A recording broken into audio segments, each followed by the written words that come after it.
Welcome back to the Build and Revitalize podcast. This is Eric Murrell, Principal Consultant and Group Leader for SME's Building Materials Group, and I'm excited to bring you this series of episodes.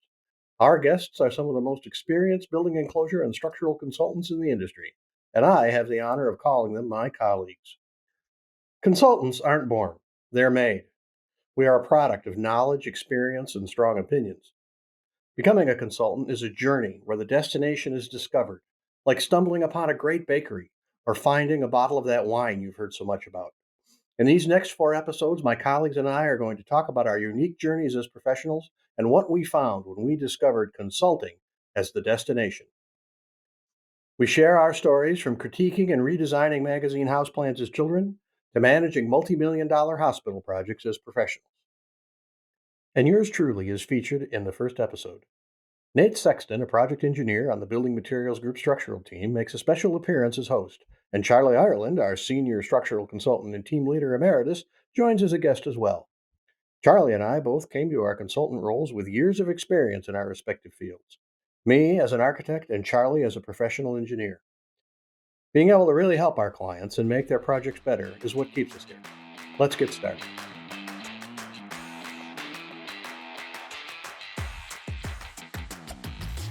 Today we have Eric and Charley on this latest episode of the Build and Revitalize podcast. Welcome, both of you. Eric, if you could give us a little rundown on your role here and just your experience. Sure. My name is Eric Murrell. I'm the group leader and principal consultant for the Building Materials Group.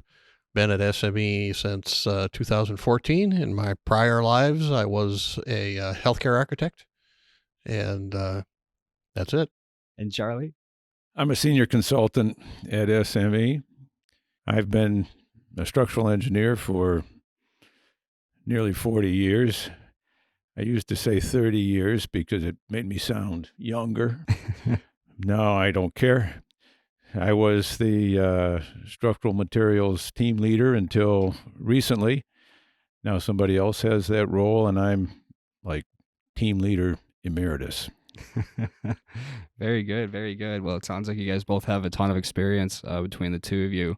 Hopefully we can dive into that a little bit deeper here today. So it sounds like, Eric, you're an architect by trade. What kind of led you into architecture to start off, how you ended up being an architect in the first place? So I told my mother I was going to be an architect when I was 7. And it took me 23 years to finally get to the point where I became a licensed professional, but I did make it. My mother was a big influence on me. She was very intelligent. She read a lot. She was a fashion design graduate from Cass Tech High School, back when you could have a sort of a vocational degree coming out of high school. And she was always interested in art, always interested in history.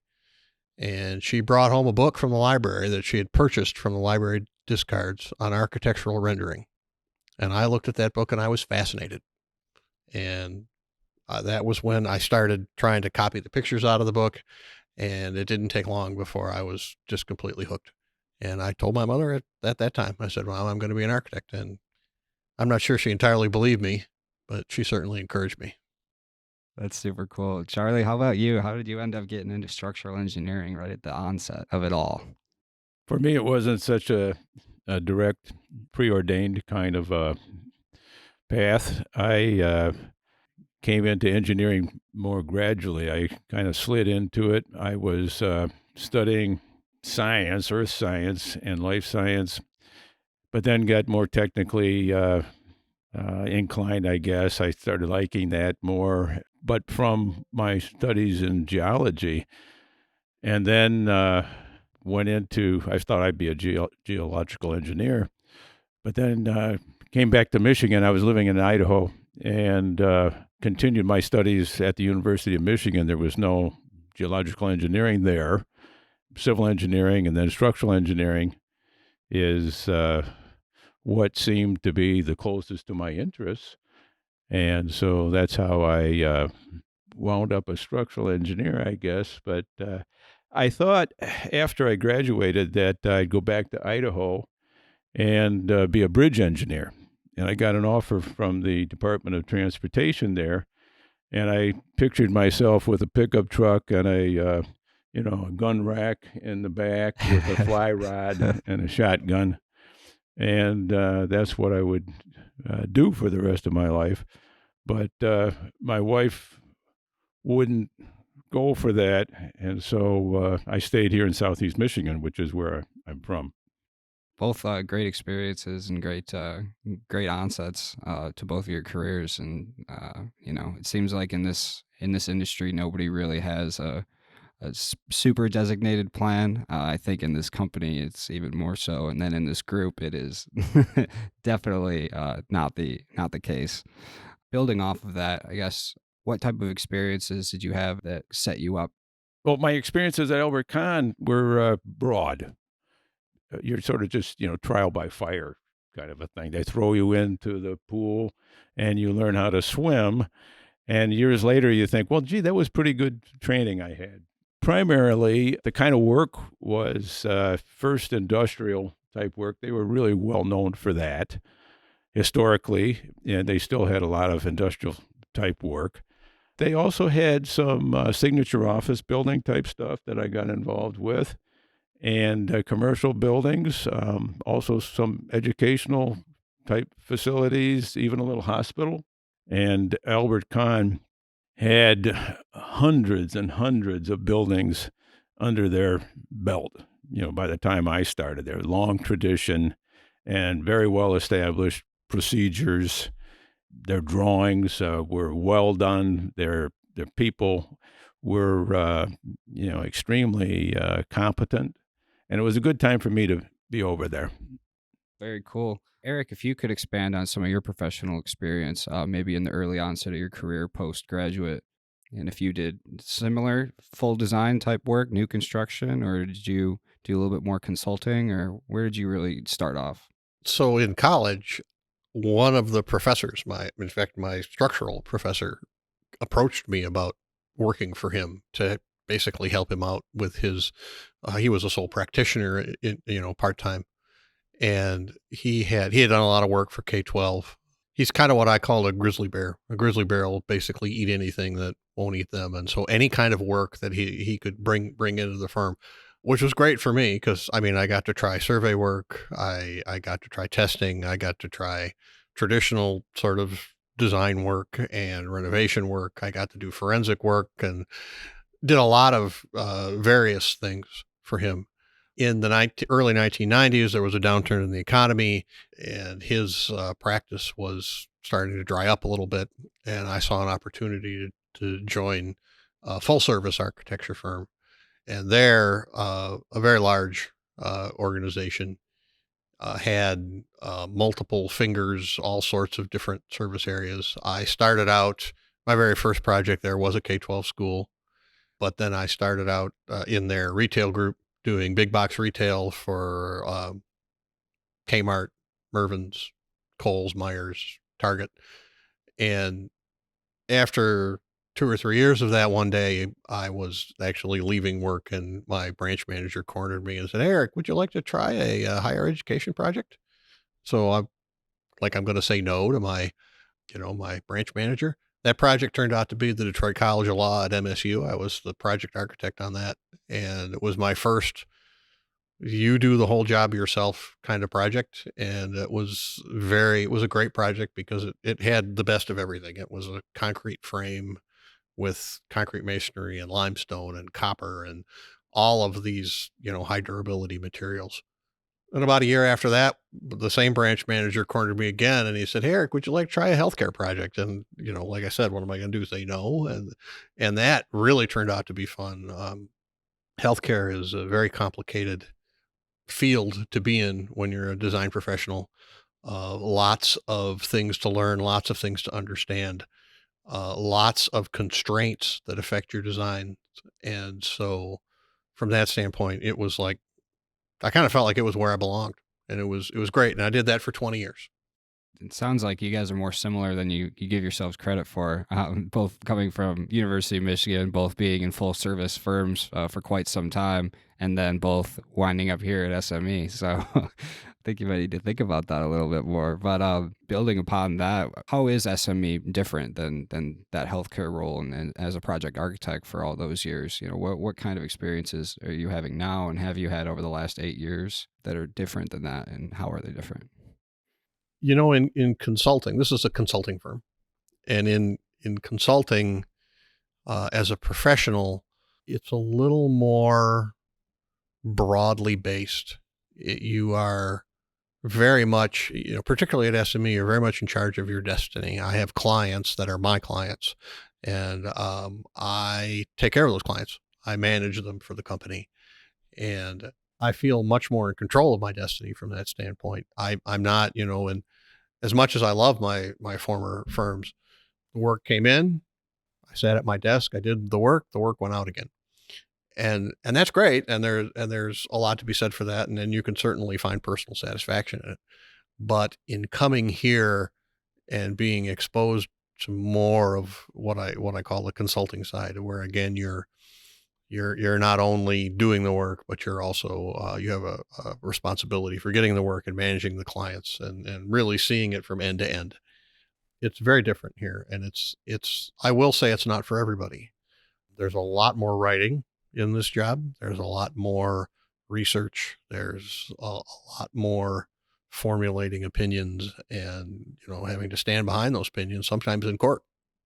I love the job. It's a great thing for me, but that's just me. And I think everybody here knows that I'm not your average person. So Taking that one step further, project management and accounting and all of those things, did you ever see yourself, ever learning any of those things or in school, or Eric, or did you ever foresee yourself becoming project management extraordinaire or vice president or principal consultant?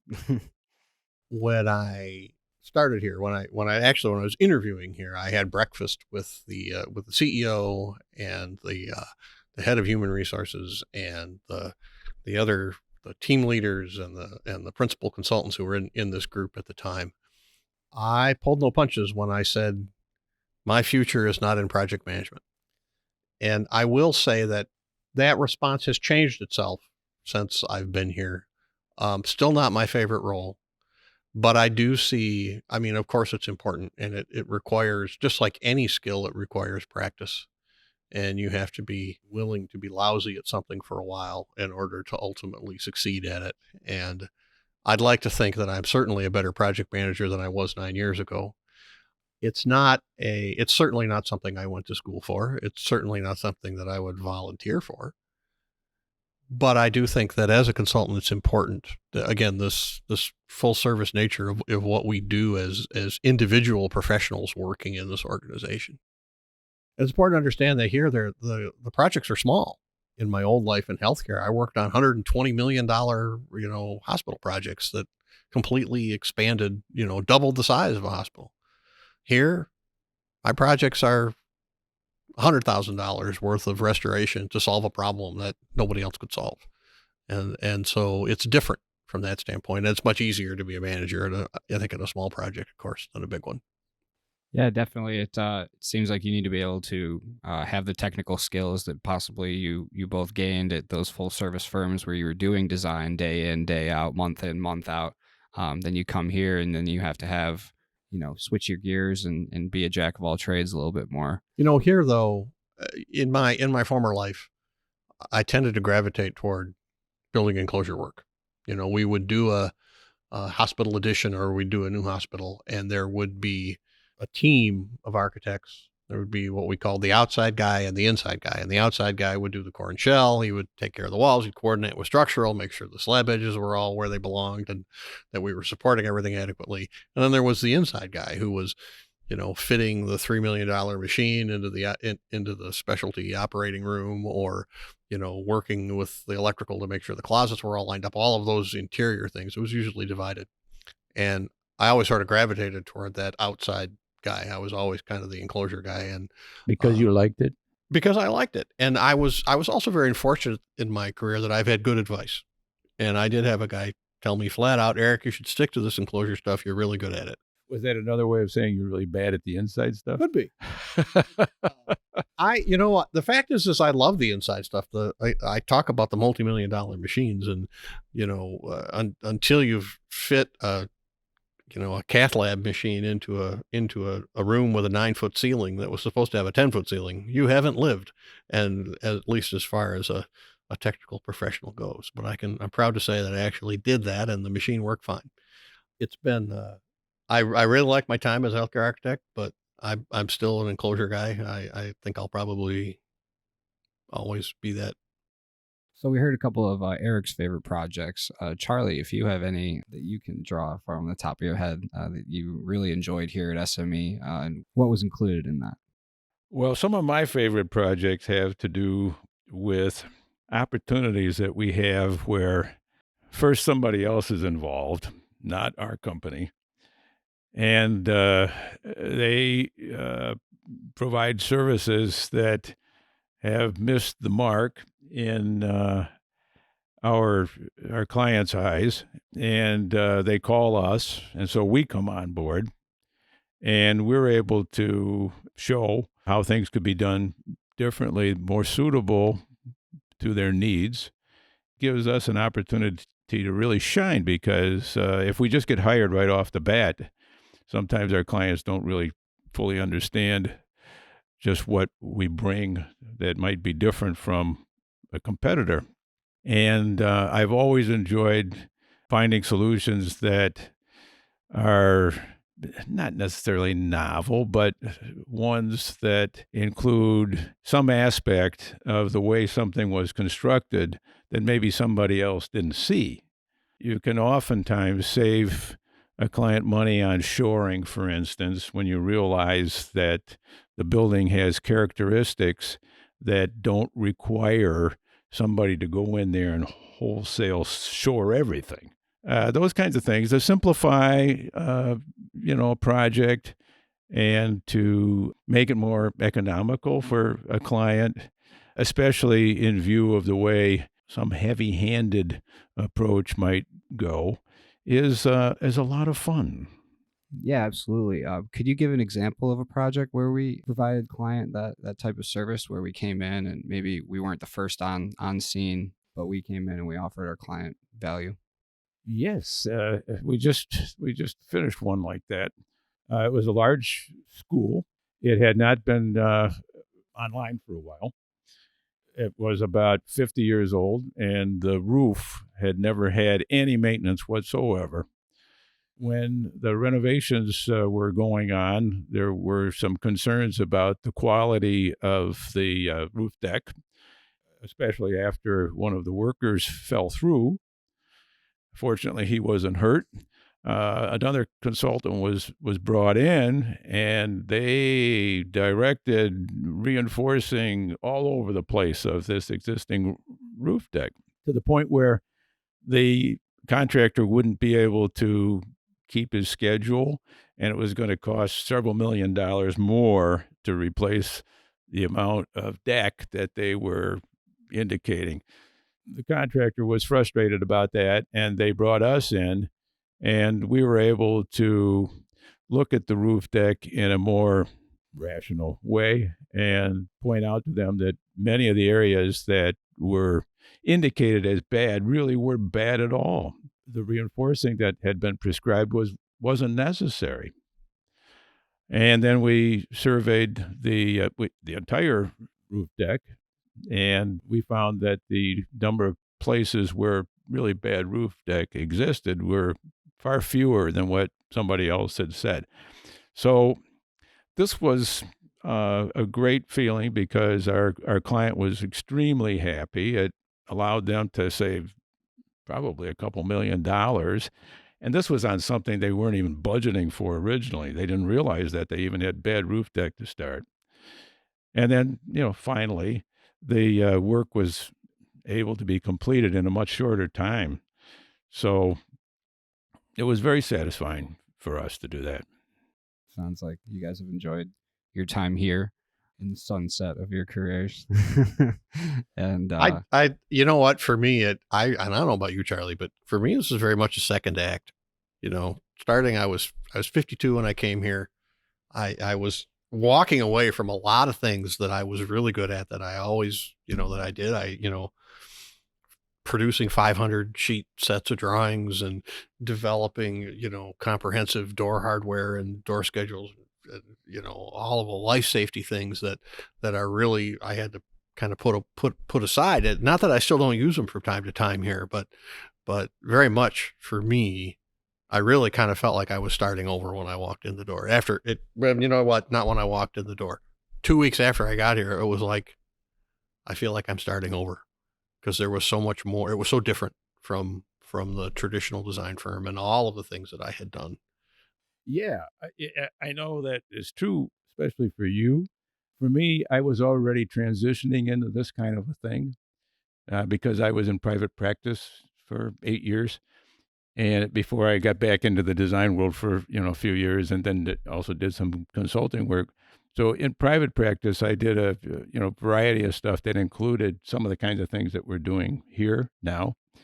Then of course, I had those 2 years in Washington with a, nationally recognized consulting firm that did this type of stuff.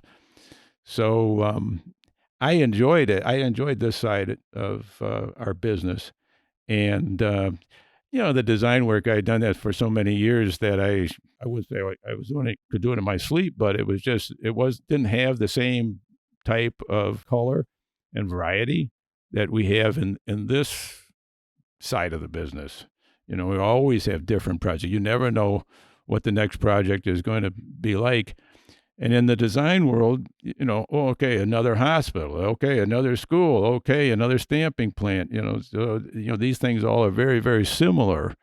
So, you go through the same processes every time. There is something of a formula with the way we approach our work, but nevertheless, there's much more, variety. Yeah, I think that, modern architecture was very much about repetition, and very much about, once you figured out the base spacing and you figured out the live load and the dead load from a structural standpoint, there was a lot of sameness about the things that you did. Yeah, we with an industrial building, for instance, a very good draftsman could lay the whole thing out. And then all the engineer had to do was just come along and put the sizes in. Right. In my experience with healthcare, I mean, because I was doing the exterior, I interacted a lot with the structural engineers, and even on the interior work, again, I talked about cross bracing. It's got to go somewhere, and we would sit down and, say, where is this going to have the least impact on the, on the program that the client is expecting to have, and we would sit down and we'd figure it out and say, okay, then we'd move on to the next subject. How is the how are you going to do the slab edge relative to your wall? And how much am I going to have to deal with going beyond the column center lines? And how are you going to hold up this multi-1,000-pound MRI unit in the middle of the hospital? And, oh, by the way, how are they going to get it into the hospital because it weighs 10,000 pounds and it's got to go down the hallway? All of those things that, to me, made that job fun. We do all the same things here, but they're on a smaller scale. Recladding the building in Pontiac, it was, okay, how are we going to do? How are we going to get to the existing columns? And once we're there, how are we going to make that connection? And how are the welds going to work? Can we, what do we know about this old steel? How do I hang my skin on the bones that's being provided by you? And am I leaving you enough room to do that? Right. In the design world, you would never have a chance to work on a building like that. Right. You wouldn't, and I was fortunate in my healthcare career that they seemed to look at me and say, this is really odd. Let's see if Eric can help out. And I even did some forensic work while I was in that design role for clients who, luckily for me, it wasn't forensic work on our own projects. It was hey, while you're helping us out here, have you ever seen anything like this? Where, I had one where the building was designed with a repetitious, these precast medallions up above the windows. It was quite elegant, except for some reason they were falling into the building. They were becoming loose from the veneer and just kind of tipping back and, like a picture in a frame. It was just, why is this happening? And that was a fun project for me, as again, the problem seeking being the fun part. And then once you understand it, the problem solving is actually quite simple. Did you have a structural engineer? We didn't on this one. It was all 100%. Quite frankly, it was so cut and dry. A structural engineer was not necessary. When the medallions they actually built the masonry wall with holes for the medallions. The medallions were late in arriving. And so they left holes for the medallions, and they left openings in the joints for the medallion anchors. So when they put the medallion in, they pointed the anchors with mortar in the front, but they didn't put anything behind the anchors. So there was literally nothing keeping these medallions from falling back into the wall. And that's exactly, living up to their reputation, it was exactly what they did. They fell back. Once we cut one open, once we opened one up, it was cut and dry. It was no question about what the problem was. So that's kind of a low-hanging fruit situation. Not a whole lot of analysis or research or lab work going on there. We just looked at it and said, there's nothing holding this anchor in place, and so they're tipping back. They weren't falling out. They weren't falling out onto the parking lot, thankfully, but they were obviously falling back. Having that experience made this transition easier for me. When I got here, I had done some work similar to what SME did. I was able to show them. I said, this is an example of my, forensic work. And so that was, I think that was helpful. Certainly wasn't my charm that got me the job. Come on. Yeah, We'll close with this. I want to hear from both of you. For college students looking to get into this profession, whether it be architecture or engineering or basically anything having to do with the construction industry, what do you recommend they keep with them and they continue to think about as they get into their professional lives and they're not quite sure what they want to do yet? They're not really sure which direction they want to go or which pond they want to dip their toes into first. What would you say to them? I've always said that my career just sort of happened to me while I wasn't watching. I did absolutely tell my mother I was going to be an architect when I was 7. Beyond that goal, I didn't really have a whole lot of goals. I didn't set out to be what I am today. I became what I am today through a lot of luck and a lot of, I'd like to think that I was pretty good at, when I came to a fork in the road, I went down the right road, but I can't help but wonder maybe if I'd gone gone another way, it certainly would have been different, but would it have been better or worse? I don't know. I do think that as a young professional, it's important that you enjoy your work, and understanding why you do what you do is really important to me. I do believe in helping people, and I have to use the talents that God gave me to help folks. In the movie Real Genius, Val Kilmer says, when you're smart, people need your help. And that's really what I think that's true. And, and I'm not saying that I'm the smartest person in the room, but, thankfully I've got some intelligence and I can help people with it. I really think it's important that young people, when you're early in your career, that when you find something you really like, stick with it. Don't chase a dream that conflicts with why you do things. I hear a lot of people say, I want to make a lot of money. And if I wanted to make a lot of money, I certainly wouldn't be an architect. I would be an investment banker. I would be a professional gambler. I don't know. You got to go where the product is money. Right. Exactly. And I couldn't love that job as much as I love what I do now. And so I think that that's a real key to success, is finding things you like to do and then finding a way to make a living at it. Charlie? Okay, well, I have done some teaching over the years, and I have had people come up to me and say, you know how, well, first of all, you know how the engineering curriculum is. You take a little bit of mechanical stuff, you take a little bit of electrical, you take these different branches of engineering before you start funneling down into, the kind that you ultimately select. When I've been asked that question, I tell them, finally, I started telling them this. I used to try to tell people, well, what kind of, calculations do you like to do? Or, something along those lines, what classes have you liked the best? That type of thing. But finally, I've told people, what people do you like the best? You've been in these different classes with, some people who are going to break off into mechanical, others electrical, hydrology, whatever, hydraulics, fluid mechanics. And I said, well, what people in those, which of those classes had the people that seemed like they were your kind of people, the professors, that you liked the best, that's probably telling you something.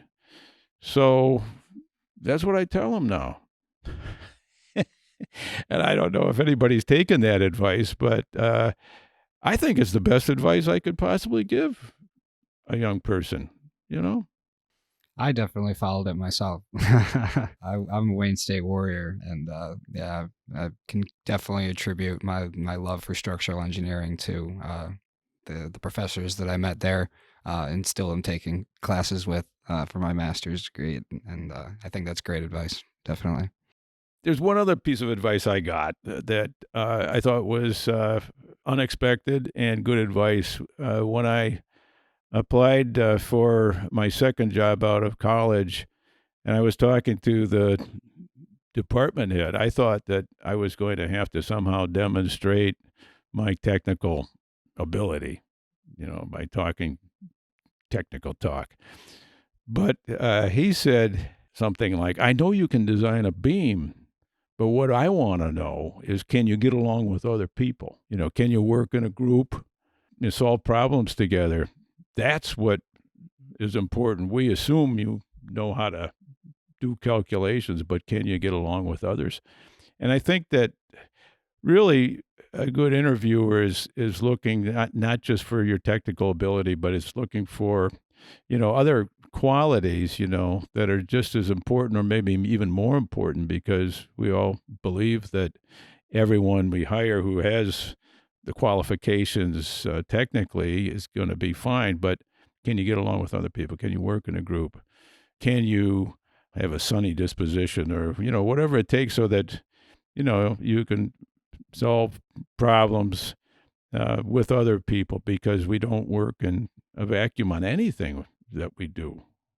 Absolutely. I think the soft skills are huge, and are not talked about nearly enough. You go to college and it's, especially in the engineering disciplines, it's technical, lots of math, lots of science, and you kind of lose sight of that a little bit. And then you get spit out at the opposite end of your university or wherever you got your degree from. And then it's like, oh, what am I, what am I doing now? And I think that is what separates, the good from the great, in anybody, in a lot of disciplines, but definitely architecture and engineering. You got to be able to work with a team. Well, I think that's going to be it for us today. I want to thank both you guys for coming out and sharing so much great stuff with us today. Thanks, Nate. It was great to be here. Thank you, Nate. Really enjoyed it. Thank you for listening to the Build and Revitalize podcast. Be on the lookout for upcoming episodes with other members of the Building Materials Group. Nate will be back in episode 15 as a guest with Tyler Gendron as I take over the hosting role. If you have questions about SME's Building Materials Group or would like to learn more about the opportunities a career with us offers, please visit our website, www.sme-usa.com/experience/building-materials. Like what you're hearing? Don't forget to subscribe to the Build and Revitalize podcast on Apple Podcasts, Google Podcasts, Spotify, or wherever you listen. And don't forget to visit www.sme-usa.com/podcast to join the conversation, access the show notes, and catch up on our previous episodes. While you're at it, connect with SME USA on LinkedIn, Facebook, Instagram, Twitter, and YouTube.